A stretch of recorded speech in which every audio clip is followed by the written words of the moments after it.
Hello mga guys, tayo muna ay maglilinis ang tindahan at matagal na hindi naayos. Ayan, dumating ang aking deliver na itlog kaya ayusin ko muna tong mga itlog. Kailangan yung natirang itlog ipapaibabaw natin para hindi mabulok. Ganyan dapat sa tindahan. Dapat nakaayos. Hindi yung porket namili ka ngayon basta mo na lang ipapatong dun sa nadat ng paninda. At saka dapat araw-araw tayo halimbawa tuwing tayo mamimili mag-check tayo ng mga expiry date. Ayan. Para hindi tayo nakakapagbenta ng expired. Ayan, di ba masisira tayo sa ating mga customer at saka kawawa naman ang makakakain ng expired, di ba? Siyempre kailangan tindahan ito, lalong higit yung mga pagkain dapat ay na-check natin lagi ang expiration date. Ayan. Ganyan kahirap ang may tindahan. Kailangan mong panatilihing mga updated ang iyong mga paninda, ang mga expiration date. Ayan, nauutal na ang inyong inday. Pagpasensyahan niyo na hindi ako magaling mag voice over. Ayan, natapos ko nang ayusin yung itlog. Atin ang ipatas. Marami pa tayong dapat gawin dito sa tindahan ko. Nako, napakaraming ayusin. At matagal na hindi nalinisan pati ang aking sewing machine ay tumambak na diyan ang aking mga tahiin. Isosort ko muna to kasi napakarami ng trabaho, naging busy. Kaya ngayon lilimitahan ko muna ang pag-akyat-akyat sa mga live kasi marami akong naiiwang mga trabaho. Ayan. Kailangan nating kumayod para makatulong sa asawa. Nako, maraming bayarin sa buwan-buwan. Kailangan natin sipagan. Ang aking tahiing basahan ay nakatambak pa, napakarami. Tapos ang aking mga ginagawa ngayon ay mga scrunchie, mga pang-ipit sa buhok. Ayan. Yan na naman ang harap ko. Kasi yan ngayon ang mabenta. Dapat sana foot socks ngayon kasi tag-ulan. Mas mabenta sa mga school, kaya lang wala naman akong mahanap na tela na mura-mura para sa foot socks. Kung bibili ka naman ng per yard, parang kaunti lang yung kikitain mo. Lugi ka pa sa pagod. Ang gusto ko kasi yung mga end cut, yun mga mura yun. Mga pinagtabasa ng mga pabrika.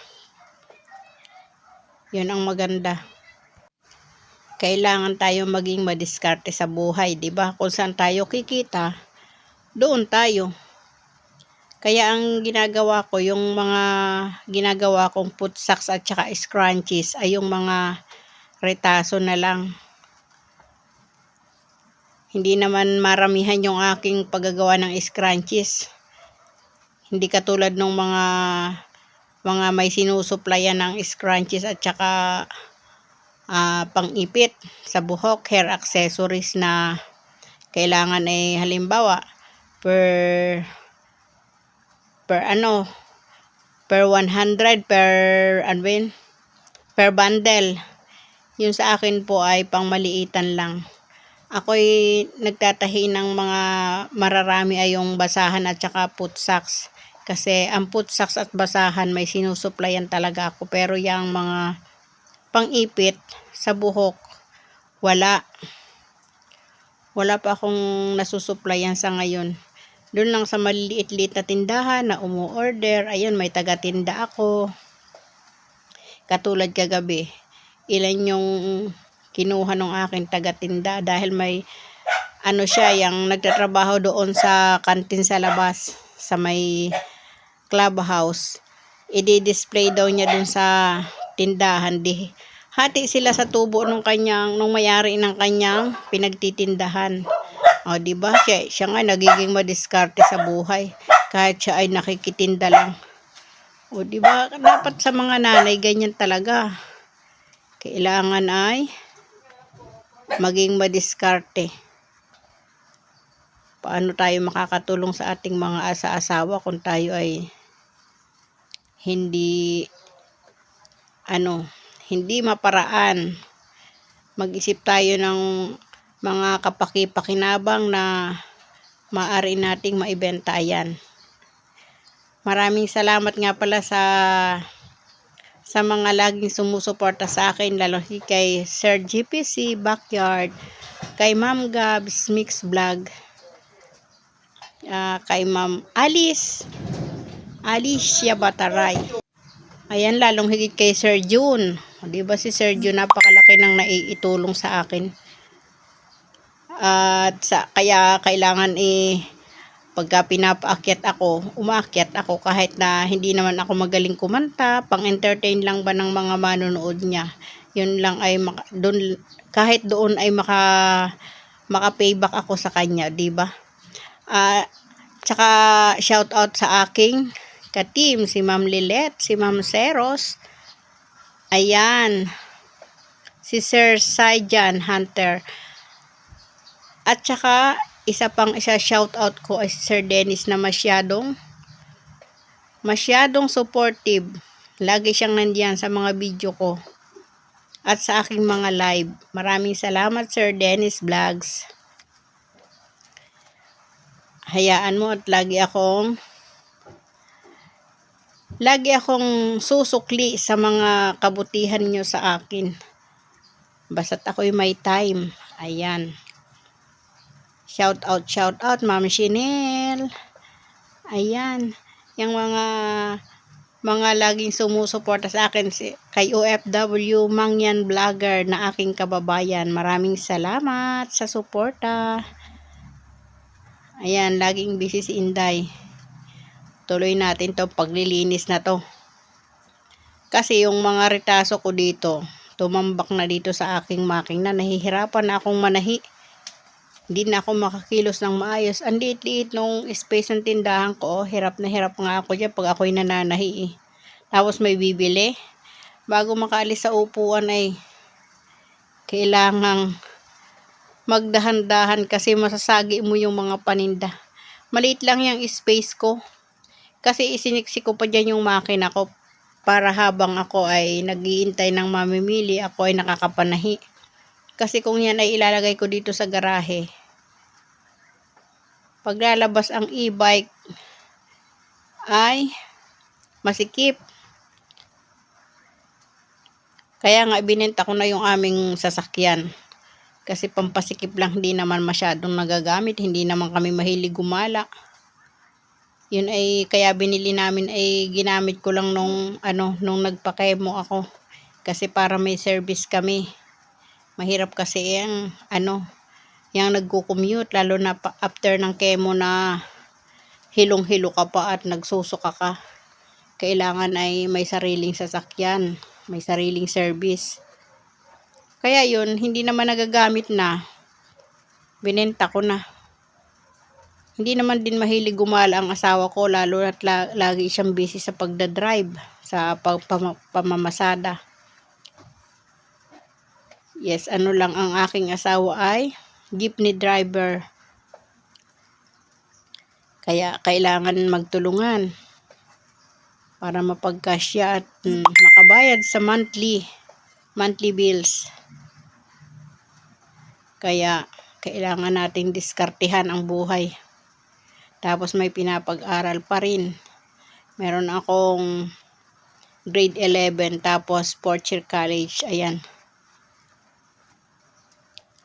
Ang akin naman panganay ay nakagraduate na, awa ng Diyos. Pero kahit na siya may trabaho, hindi naman ako umaasa sa kanyang humihingi.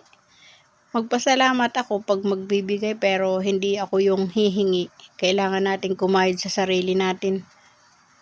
Kaya kailangan natin sipagan. Nagkakaedad na tayo.